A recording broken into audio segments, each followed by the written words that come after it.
नमस्कार, the beginning culture में आपका स्वागत है। आज हम इस वीडियो में बात करेंगे मुगल साम्राज्य की 5 ताकतवर महिलाएं जिन्होंने नीति निर्माण में अपनी एक अहम भूमिका निभाई है। मुगल साम्राज्य और ताकतवर बादशाहों के बारे में लगभग सभी जानते होंगे।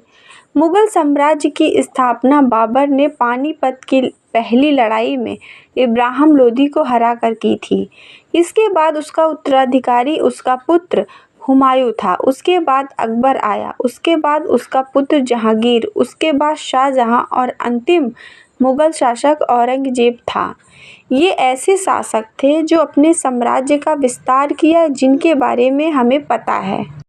लेकिन क्या आप मुगल साम्राज्य की ताकतवर महिलाओं के बारे में जानते हैं? नहीं, तो चलिए आज हम इस वीडियो में बात करते हैं सबसे पहली महिला गुलबदन बानो बेगम के बारे में। गुलबदन का जन्म अफगानिस्तान के काबुल में साल 1523 में हुआ।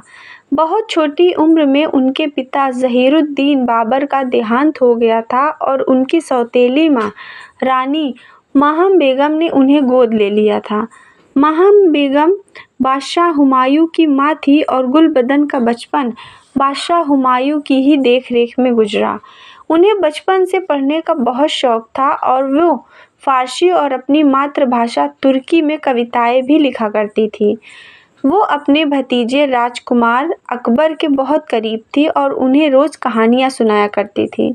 जब अकबर बादशाह बने, उन्होंने अपनी बुआ से गुजारिश की कि वे उनके पिता हुमायूं की जीवनी लिखें। अकबर ने गुलबदन को हुमायूं नामा लिखने का सुझाव दिया। हुमायूं नामा में गुलबदन बेगम ने सिर्फ बादशाह हुमायूं और उनके शासन के बारे में ही नहीं लिखा, बल्कि एक मुगल परिवार में रोज़मर्रा की ज़िंदगी कैसी होती है इसकी भी बखूबी चित्रण किया। मुगल जनाना खाने के अंदर के जीवन का उन्होंने विस्तार से वर्णन किया और इस तरह हम मुगल साम्राज्य का इतिहास पहली बार एक औरत के नज़रिए से पढ़ते हैं। दूसरी महिला आती हैं नूरजहां। जहांगीर ने मई 1611 ईस्वी में नूरजहां से विवाह किया था। विवाह के 1613 ईस्वी में नूरजहां को बादशाह बेगम बनाया गया। असाधारण सुंदरी होने के अतिरिक्त नूरजहां बुद्धिमती, शील और विवेक संपन्न भी थी। उसकी साहित्य, कविता और ललित कलाओं में विशेष रुचि थी। उसका लक्ष्य भेद अचूक होता था। 1619 ईस्वी में उसने एक ही गोली में शेर को मार गिराया। इन समस्त गुणों के कारण उसने अपने पति पर पूर्ण प्रभुत्व स्थापित कर लिया था। इसके फलस्वरूप जहांगीर के शासन का समस्त भार उसी पर आ पड़ा था।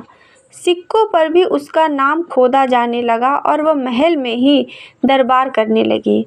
उसके पिता इत्मादुद्दौला और भाई आसफ खां को मुगल दरबार में उच्च पद प्रदान किया गया था और उसकी भतीजी का विवाह, जो आगे चलकर मुमताज़ के नाम से प्रसिद्ध हुई, शाहजहां से हो गया। शाहजहां को जब इस बात का एहसास हुआ कि नूरजहां उसके प्रभाव को कम करना चाह रही हैं, तो उसने जहांगीर द्वारा कंधार दुर्ग पर आक्रमण कर उसे जीतने के आदेश की अवहेलना करते हुए 1623 ईस्वी में खुसरो खां का वध कर दक्कन में विद्रोह कर दिया। उसने विद्रोह को दबाने के लिए नूरजहां ने आसफ खां को ना भेजकर महावत खां को शहजादा परवेज के नेतृत्व में भेजा। उन दोनों ने सफलतापूर्वक शाहजहां के विद्रोह को कुचल दिया। शाहजहां ने पिता जहांगीर के समक्ष आत्मसमर्पण कर दिया और उससे क्षमा मिल गई। जहांगीर के जीवन काल में नूरजहां सर्वशक्ति संपन्न रहीं, किंतु 1627 ईस्वी में जहांगीर की मृत्यु के उपरांत उसकी राजनीतिक प्रभुता नष्ट हो गई। नूरजहां की मृत्यु 1645 ईस्वी में हुई। अपनी मृत्यु पर्यंत तक का शेष जीवन उसने लाहौर में बिताया। आगे बात करते हैं मरियम उज़ ज़मानी का। मरियम उज़ ज़मानी अजमर के राजा भारमल कछवाहा की बेटी थी। इनका नाम जोधा बाई था। अकबर के साथ 6 फरवरी 1562 को सांबर हिंदुस्तान में इनका विवाह हुआ। वो अकबर की तीसरी पत्नी और उसने 3 प्रमुख महिलाओं में से एक थी। अकबर ने पहली मलिका रुकैया बेगम निसंतान थी और दूसरी पत्नी सलीमा सुल्तान उसके सबसे भरोसेमंद सिपह सालार बैरम खान की विधवा थी। लंबे इंतजार के बाद जब उन्होंने अकबर के बेटे सलीम को जन्म दिया तो अकबर ने उन्हें मरियम ज़मानी का खिताब दिया, जिसका अर्थ होता है विश्व के लिए दयालु। बाद में यही सलीम जहांगीर के नाम से जाना गया।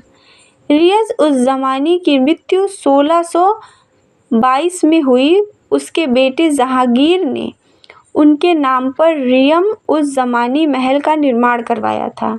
यह महल अकबर के मकबरे के करीब स्थित है। इस महल के प्रांगण के चारों ओर कई सारे कमरे बने हुए हैं। महल के उत्तरी छोर पर एक बाग भी है जो एक पुल के जरिए महल से जुड़ा हुआ है। आगे बात करते हैं ज़हरा बेगम के बारे में। ज़हरा बेगम सम्राट शाहजहां और महारानी मुमताज़ महल की सबसे बड़ी बेटी थी, जिनका जन्म 2 अप्रैल 1614 में हुआ था। वो अपने पिता की उत्तराधिकारी और छठे मुगल सम्राट औरंगजेब की बड़ी बहन भी थी। इन्होंने ही चांदनी चौक की रूपरेखा बनाई थी। 1631 में मुमताज़ महल की असामयिक मृत्यु के बाद 17 वर्षीय ज़हरा ने अपनी मां को मुगल साम्राज्य की फर्स्ट लेडी घोषित करवा दिया। इस तथ्य के बावजूद कि उनके पिता की 3 पत्नियां थीं, वह शाहजहां की पसंदीदा बेटी थी और उसने अपने पिता के शासनकाल में प्रमुख राजनीतिक प्रभाव को समाप्त कर दिया था, जिसे उस समय साम्राज्य की सबसे शक्तिशाली महिला के रूप में वर्णित किया गया। ज़हरा अपने भाई दारा शिकोह को ज़्यादा मानती थी। 1657 में शाहजहां की बीमारी के बाद उत्तराधिकारी के युद्ध के दौरान ज़हरा उत्तराधिकारी दारा शिकोह के साथ चली गई और अंततः अपने पिता के साथ आगरा के किले में बंदी बना दी गई। एक समर्पित बेटी की तरह उसने 1666 में शाहजहां की मृत्यु तक उनकी देखभाल की। बाद में ज़हरा ने औरंगजेब के साथ सामंजस्य स्थापित किया, जिसके बाद उन्हें राजकुमारी की महारानी का खिताब दिया गया। औरंगजेब के शासन के दौरान ज़हरा अविवाहित रही। आगे बात करते हैं दिलराश बानो बेगम के बारे में। दिलराश बानो बेगम मुगल राजवंश की आखिरी महान शाहजहां औरंगजेब की पहली और मुख्य बीवी थी। उन्हें अपने मरणोपरांत खिताब राबिया उद्दौरानी के नाम से भी पहचानी जाती हैं। औरंगाबाद में स्थित बीवी का मकबरा, जो ताजमहल की आकृति पर बनाया गया है, उनकी आखिरी आरामगाह के तौर पर अपने शौहर का हुक्म निर्मित हुआ था। दिलराश का जन्म 1662 में हुआ। वो मिर्ज़ा बदियुद्दीन सफ़वी और नौरस बानो बेगम की बेटी थी। इसके परिणामस्वरूप वे सफ़वी राजवंश की शहज़ादी थीं। 1637 में उनके विवाह तत्कालीन शहजादा औरंगजेब से करवाया गया था। इनकी 5 संतानें थीं, जिसमें मोहम्मद आजम शाह, होशियार शायरा ज़ैबुन्निसा, शहजादी जीनत तुनिसा और सुल्तान मोहम्मद अकबर। साल 1657 में संभवतः जच्चा संक्रमण की वजह से उनकी मौत हो गई।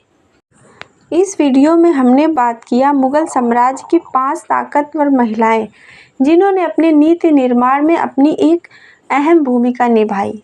वीडियो अच्छी लगी हो तो लाइक और सब्सक्राइब करें। धन्यवाद।